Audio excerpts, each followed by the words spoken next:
Get such a large, well, you get a large proportion of the Dog and Cat Management Board income from dog registration. Yes. Why are you not supporting, or why have you not mentioned the registration of cats like they do in WA? Good question. This is, I suppose, a personal view, but registration of cats is largely about council resources. It raises a bucket of money which councils can spend. And my council basically said if we don't get money for it, we're not doing it. Well, that's right, and I often use the example of Mitcham Council, who do have cat registration fees. They've employed a former police officer, Roger Brown, his name. He's excellent, he's active in the community, he's educating people, giving information. He locates feral cat colonies, works with the neighbours to manage those issues. But because it's about council resourcing, it's about raising a bucket of money and then spending money. It's been decided that it's a council by council decision as to whether they do that. There's probably a political element as well. When the issue's been discussed at a statewide level, there's not the appetite, thank you, Felicity, to mandate that at a state. And I think someone said before, oh yes, it's just government or local government raising money. That criticism is almost certainly going to be levelled in opposition to that sort of proposal. So our board have been supportive of councils go down that track. We've come up with template bylaws, we've come out with a guide for councils to go through community consultation to make it as easy as possible for councils who want to go down that track. But we're probably not at the stage where there's widespread community support for that at this stage. Basically, the government structure set up with the dogs, it would be something I thought they'd welcome. Yeah, that's a good point. On your slide about mandatory microchipping, you said that you were going to use the existing state local government microchipping infrastructure and kind of build on the annual dog registration process. So if you don't have something like that for cats, wouldn't it make sense to use that as a channel for microchipping cats as well if you don't have mandatory microchipping of cats? Yeah, that's how can you drive that if you don't have that annual touch point in a way with cats? Which you have with dogs already. That's another good point. As I said, the primary obligation is on the owner. With dogs, because of that infrastructure in place, there's more chance that it will be complied with because you've got that annual check. Because you've got that touch point each year. And in any law, you know, if it's the right thing to do, that many people will do it. If you bring in a law requiring people to do it, that many people will do it. If you bring in a law with enforcement, then that many people will do it. So again, the more there are gradients of likelihood of compliance. But if you put Sorry, all this... Just before, do you mind if you answer through there? And I might, because can everyone hear the questions that are being asked? No, that's what I thought. Okay. I don't know I've got that working either. So. We might go to someone else. Yeah, I might want to come back to you because they've got a few other questions around.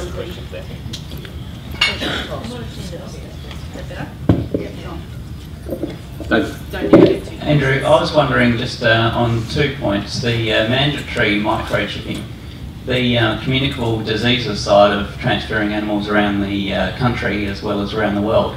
Has there been any research around how the history of microchipping could help in that regards, and what other jurisdictions may have done to help in that area, and also the mandatory de-sexing side of it?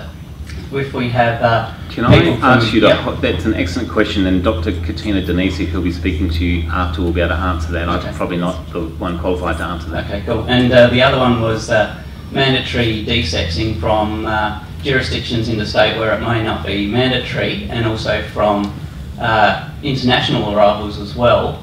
Has there been any research or any jurisdictions which have put in place measures to maybe give some grace periods or to chase up and follow through on de-sexing at an appropriate time? When these sorts of things come in, there's usually a period when the law comes in.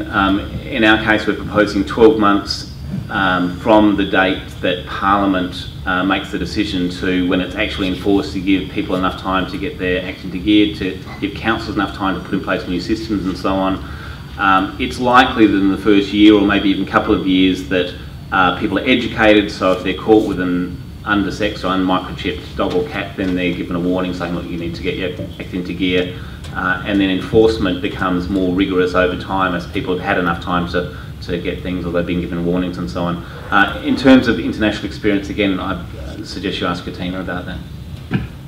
We're having the thing on animals and all that being sold from shops and all that, but I think we also need to make sure that giveaways from one resident to another resident, neighbours and all that, is also included in that so that they cover, because otherwise someone will say, I didn't buy it, I give it to me. Yeah, it's a point that we've debated a lot, and you know, there's some advocates, I know there are some at the back of the room who argue the net should be cast even wider. It should include every transfer of every dog and cat, not just where it's a sale or barter arrangement. It may happen one day. I don't think that we've got the will or the infrastructure ready to do that. There's still a lot of dogs and cats that are given away, and it's hard to capture that because they're outside the sight of, you know, for example, we've had registration of dogs for probably 100 years, and there's probably still 10-20% of people out there who ignore the laws completely. Now, that's not a reason for not having dog registration, but we've got to be realistic. There are people who, no matter what the law is, are going to ignore it. And but if we can sort of, as I said, bring the microchipping desexing rates up from that amount to that amount, that's going to have a flow-on effect in a whole range of areas. Hi. Hi, Caroline. Hi.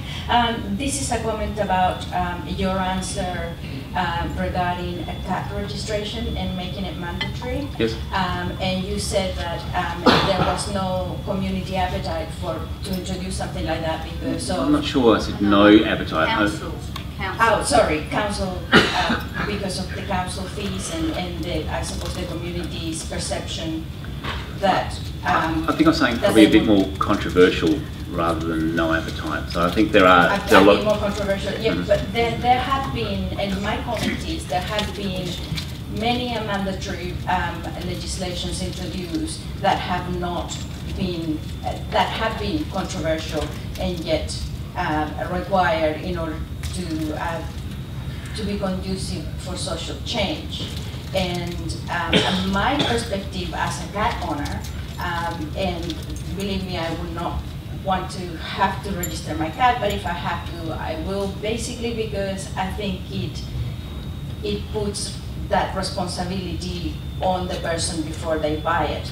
If I buy a cat, then I will need to register and desex and take responsibility for it, just as it is just as important as a dog registration.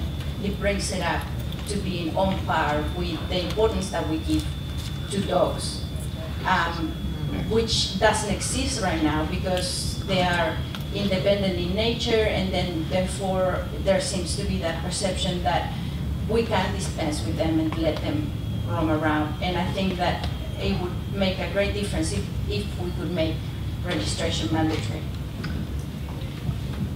Okay, next question. Hello, Andrew. Hello. My name is Christina. I want to talk about your other areas the Minister is responsible for, animal cruelty. Is there any, does the government have a view that animals are different? You have native animals, companion pet animals and farm animals. And should they be treated differently? I mean, in France, for instance, if you're cruel to an animal, the penalty's up to 30,000 euros. And there was an incident, I can't remember when it was last year or this year, where two French boys set alight two quokkas, and they were fined $4,000 or 7 days in jail. They took the 7 days in jail. It's cheap. They wouldn't get away with that in France.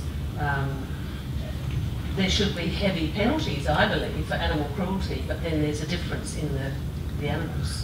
The Animal Welfare Act itself isn't being changed at the moment. However, there are a few things happening underneath. There's a possibility of codes of practice, and we're well advanced in developing a code of practice for breeders.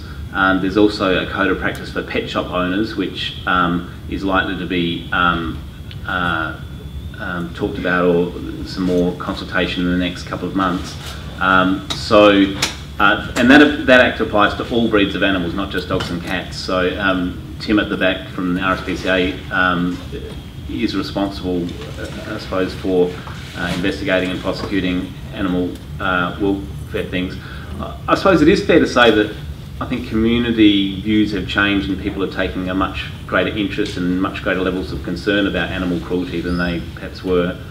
So it is an issue which is increasingly on the radar.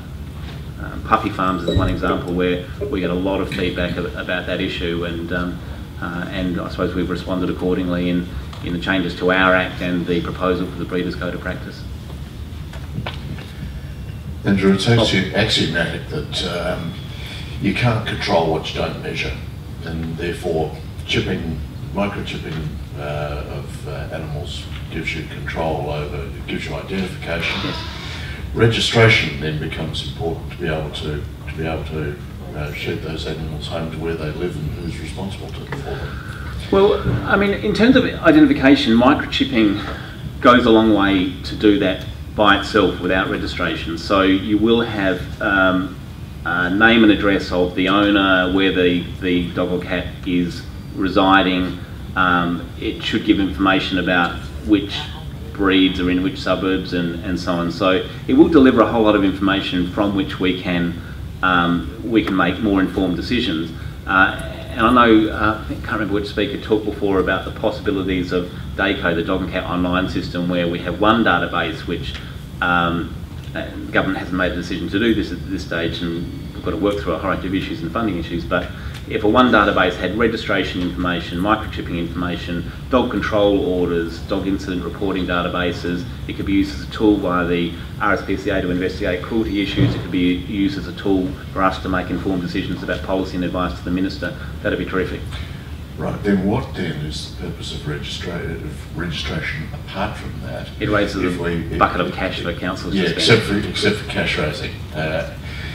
Would we be better off to have the registration process as a one-off process, and then an annual, and then an updating of that? It's the responsibility of the owner to go online and, in most cases, or go visit their council and update change of ownership, change of address, or change of status of the animal, and have that for no charge, therefore gaining compliance on that without, as a separate matter to how you then fund the enforcement. I'd be wary of that because of the New South Wales experience where they had one-off registration with dogs, and whilst people were encouraged to update their details, most don't. And so the New South Wales dog registration database has got 40 or 50-year-old dogs, because dogs never die in New South Wales because no one ever records there.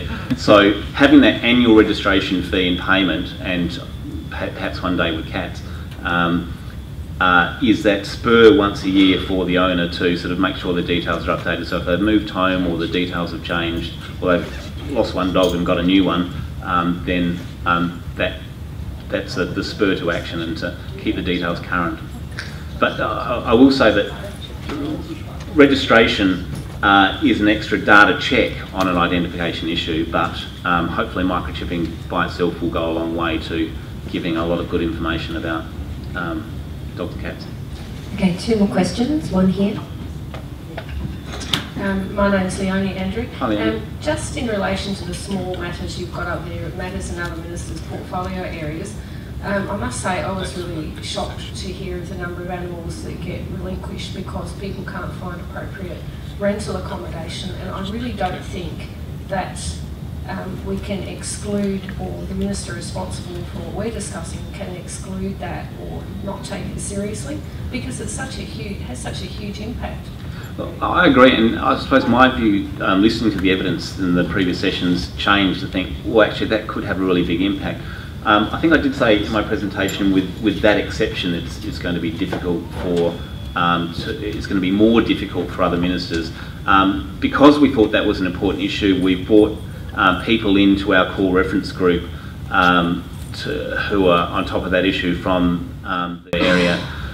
They're doing some work in that department and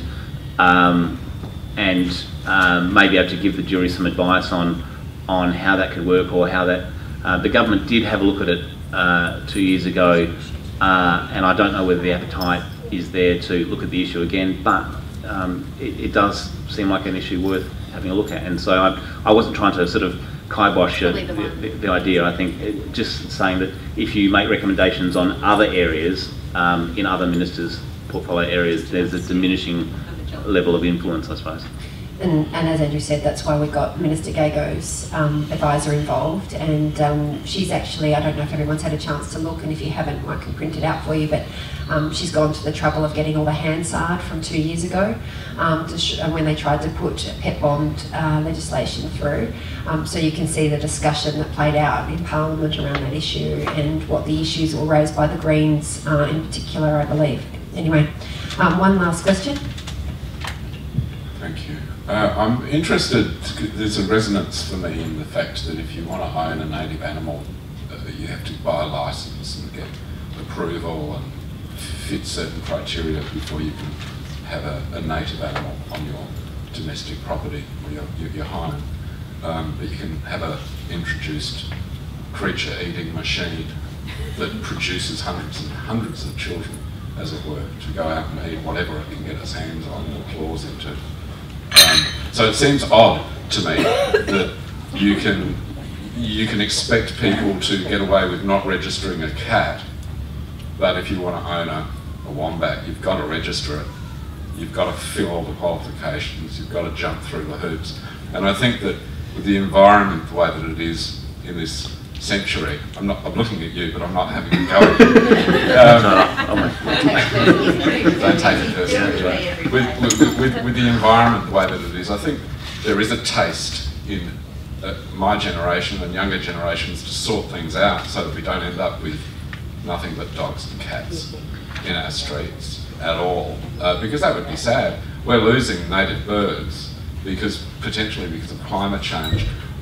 Why are we contributing with our cultural habits?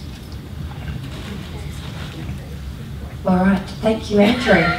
Oh, sorry, did you have a response? Sorry, Andrew, I took that as a statement. Only to say that those sorts of things are often a historical anomaly about how laws developed, but we've got a chance to say now what the law should be, so that's your job.